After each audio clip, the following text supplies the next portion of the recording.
Hi, this is Kirk, the bariatric carnivore. I used to joke when I was dating that, as a carnivore, we were going to probably have steak for meals.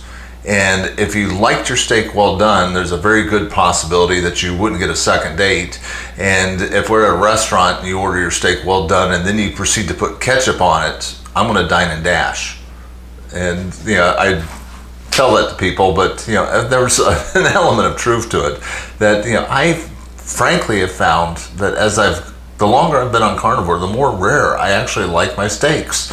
I kind of grew up in a household where we ate our steaks medium rare, but as I've gotten more into this, the more rare I like the meat. And occasionally when I'll be preparing a steak and it's sitting out trying to get the room temperature before I sous vide it, I find that I'll start trimming little pieces, parts, and eat it raw.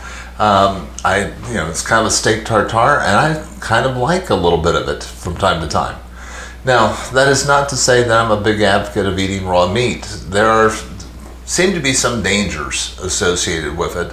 A couple of people who've been long-term carnivores that at some point in their careers decided they were going to go on a raw meat diet and suffered some health effects because, it's possible to eat raw meat, particularly if it passes a smell and sight test and you know the source of the meat.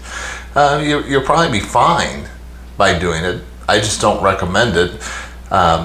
There's a reason why we cook our meat, and that's to kill the bacteria that are on the outside of it.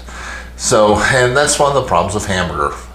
When we grind our meats, I love ground beef. There's a lot of meat that it's just not very appetizing, but when it's just ground in all together with a lot of the chuck and other parts of the hamburger, stuff that we don't normally get, we get a little bit more of the gristle that's ground up in there and stuff like that, and a lot of collagen proteins. But because of that, all the bacteria are all mixed up with it. So, particularly if I buy it from a place like Walmart or something like that, I'm always going to try to cook that pretty thoroughly. I'm not going to eat it with a very, very pink center. But, that's just me. Because one of the things that people forget is we were designed, we come from scavenger stock.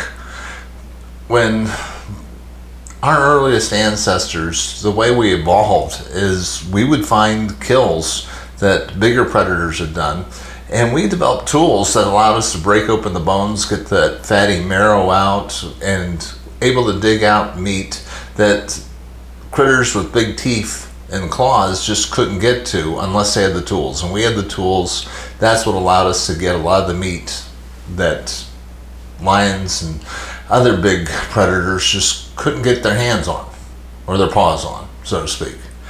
So, and because we were getting meals that were scavenged, we developed a much more acidic stomach than most of the other critters out there. We've got a scavenger's stomach with a pretty high pH level that allows us to be able to eat things like raw meat pretty safely, but I just don't want to push it.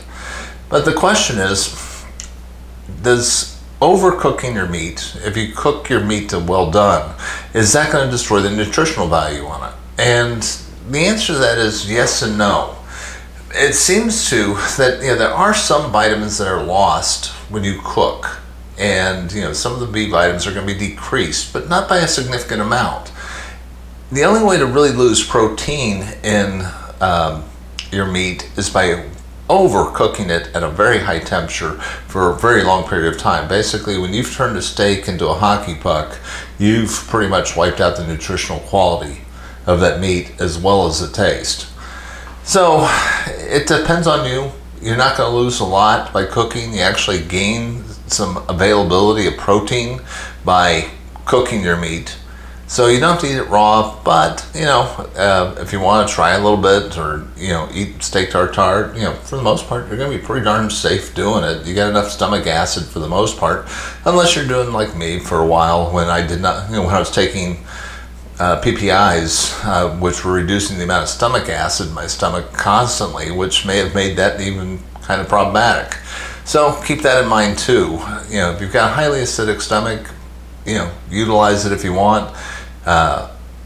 how do you like your steaks? I'm kind of curious about that. Have you found that as the more meat that you eat, the more you like it rare? And if leave a comment. I mean, there's some people I know. My significant other, she still likes her meat not well done, but more on the medium well side, and that is a constant joke in the household about that. But that's. But I can't find any good scientific reason to say anything about it. It's just a matter of taste, and it's what you like and what you prefer. So let me know what you think in the comments below, and God help, I mean, I'm one of these guys that, I want my ribeye 1.5 inch thick, cut, and very rare. If it still says moo when I'm done cutting it, I think it's done about perfect. This is Kirk, the Bariatric Carnivore. Please hit the like and subscribe button if you like this message. Hope to hear more comments down in the comments below. I will talk to you soon.